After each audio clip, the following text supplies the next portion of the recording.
Okay, so this article is stating on August 6th, 2016 at 8 a.m., Mayana went missing. She allegedly ran away from her foster home searching for her mom and maternal grandmother who resided in California. It said that she connected with her birth mother. Contrary to the gossip, Chris Stokes isn't her biological dad. He's just stating that that's his play daughter, which is very weird considering the allegations against him and how young she was when they met. So this article states that Mayana and Marques commenced dating in early 2018. However, they wouldn't make her romance official until October of that year. Mayana met Marques through her play dad, Chris Stokes. Both Marques and Chris had allegedly faced sexual abuse allegations in the past. When Mayana's teenage runaway story gained traction in June 2020, people criticized Marques. They even labeled the actor a pedophile. A Twitter username simply claimed Marques began dating Mayana when she was only 17 years old. So this is really suspect, like how the girl went missing and then all of a sudden Chris Stokes rescued her and then she's married to Marques Houston. That's weird as hell. So this article states that while Marques and Mayana are thrilled to jump the broom, social media has questions about their age difference. According to numerous reports, Marques is 38 and Maya is 19, which has many wondering when they began dating, as Marques allegedly proposed to Maya shortly after her 18th birthday, and the two are said to have gone public with their relationship 2 weeks after she turned 18. Before she turned 18, Marques used to refer to Maya as his sister, which is clear from old Instagram photos on his account. So it's like I feel like they sex trafficked her or whatever you want to call it or kidnapped her because it's just that story just don't add up how she went missing, running away, and then she just all of a sudden pops back up marrying this grown ass man. Like they disgust me. But it's really weird that that Chris Stokes is calling her his play daughter, like, and then the way that they saying they didn't know her, but now all of a sudden everybody know her. So this article states that she garnered art directorship credits on Chris Stokes produced movies at age 14. She allegedly received her first credit. So that was my whole thing. So if she received that at the age of 14, that means y'all knew her before y'all said y'all knew her. So this article states, I'm just going to throw this out here, that Kirk Frost, y'all know who that is. It was rumors going around that he had adopted Rashida as well and married her, and he had met her when she was a teenager as well, and he was way older than her. So it's a lot of pedophilia, molestation, all type of stuff going on in the industry. And not to just throw it out there, like it's just not R. Kelly, it's just not Bill Cosby, it's everybody in the industry. They all get down like that. They only using them for the fall guys, like, and I don't even want to say fall guys. They using them to take the heat away from everybody else because it's so much stuff going on, like T.I. and Tiny. Everybody stared away from that once they said that they dropped all the charges. So what's different from these women's story than what was said about R. Kelly and how he was torturing them? Like it was the same thing they were saying about T.I. and Tiny, but now it went away all of a sudden. So that was really suspect to me. But this article states that Maya was a teenage runaway who was rescued by Chris Stokes, who happens to be Marcus' longtime manager.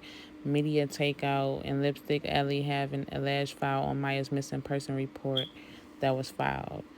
So this one states basically people responding to them being engaged or married.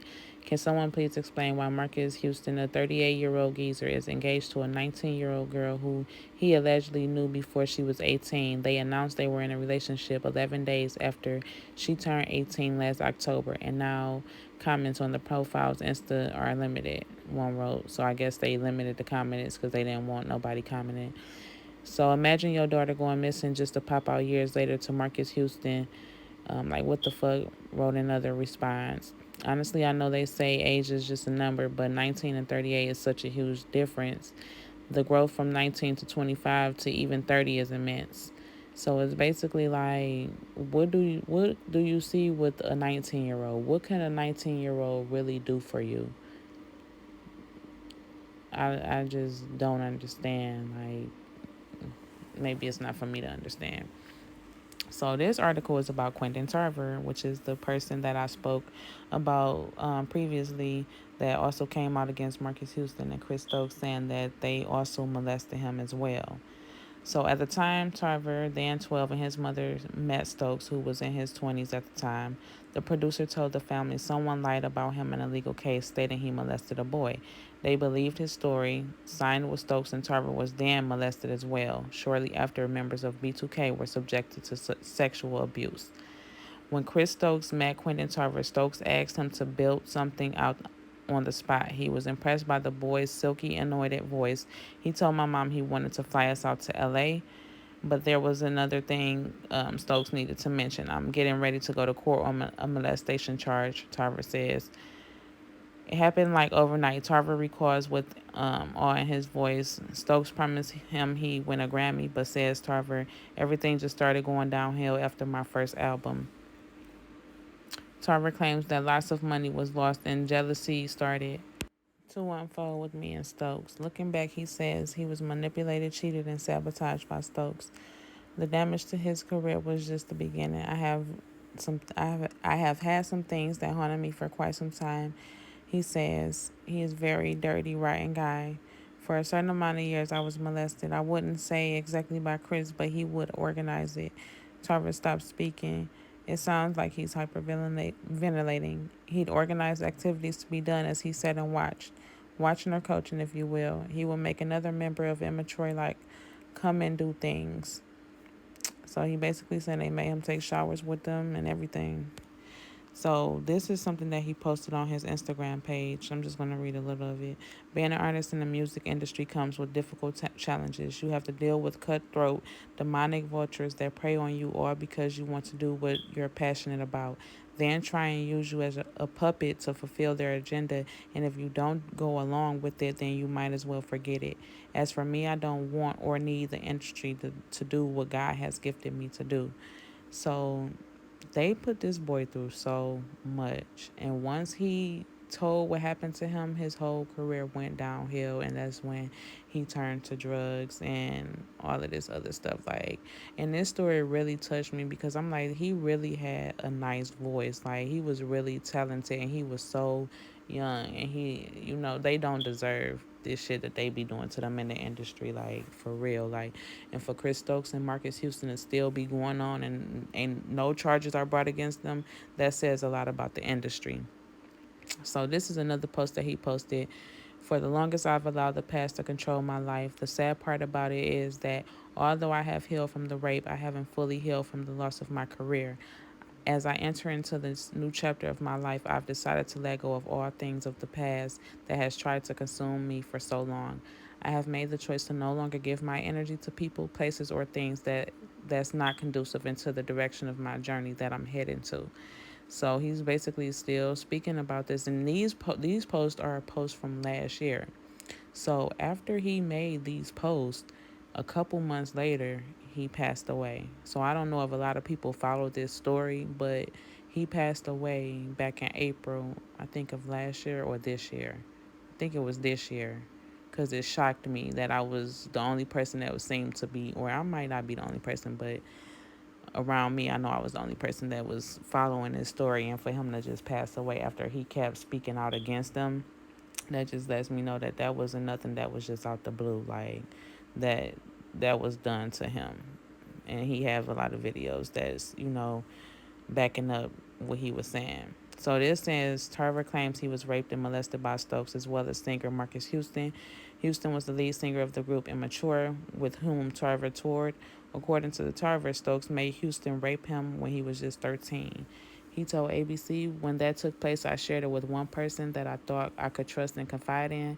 This person went back and said something to my management at that time, and immediately I noticed that there was this distant, thus began the beginning of the end for Tarver.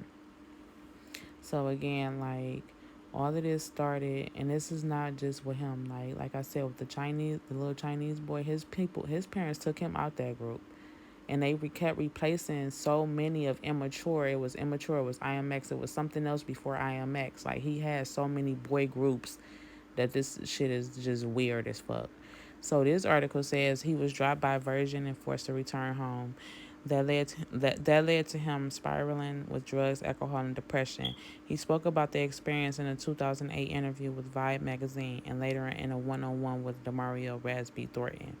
So basically, he's been voicing his opinion, or he's not even his opinion, he's been voicing what he's been going through and how, everything affected his career and his life, and how he's been battling with a lot of things due to the fact that they molested him. Like, and Chris Stokes, he just sat there and he watched. Like, that shit is crazy. And then you got to think about it too. Like, before all of them came around, Marcus, it happened to Marcus Houston too. So it's like, hurt people, but at the same time, you're grown, so you still know right from wrong. So at this point, that's just who you are, and that's just what you like to do, and it ain't nothing else to be said about that. Has matured. I've overcome a lot.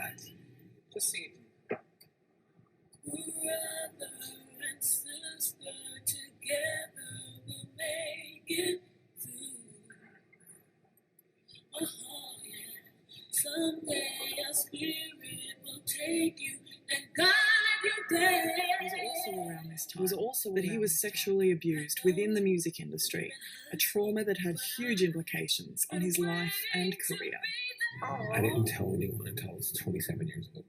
What was supposed to be my dream, what was supposed to make me feel happy, actually destroyed me.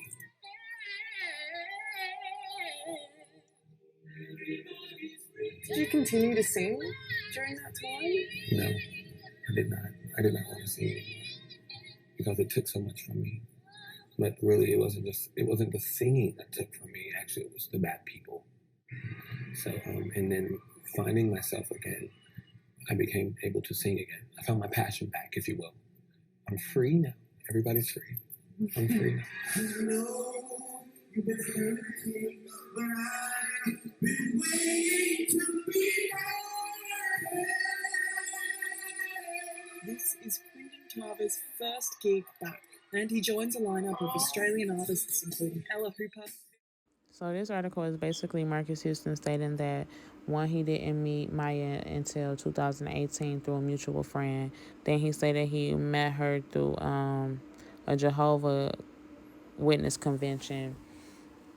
But it's like, okay, so if she was on the credits of the movie, one of Christo's movies, and this was when she was 14, you didn't meet her till 2018. She ran away at 16, or I think it was 15 or 16, one of those. None of whatever age it was, it still don't add up to what they're saying. So, yeah, this story is crazy, from the Rasby to everything that they did with these boys, to how they ruined their lives and made them seem like they was crazy when they know what they really did to them. And the way that Marcus Houston, I just cannot believe him. I just cannot. But let me know what you guys think about this video. Like, subscribe, and comment below. Thank you. Have a good day.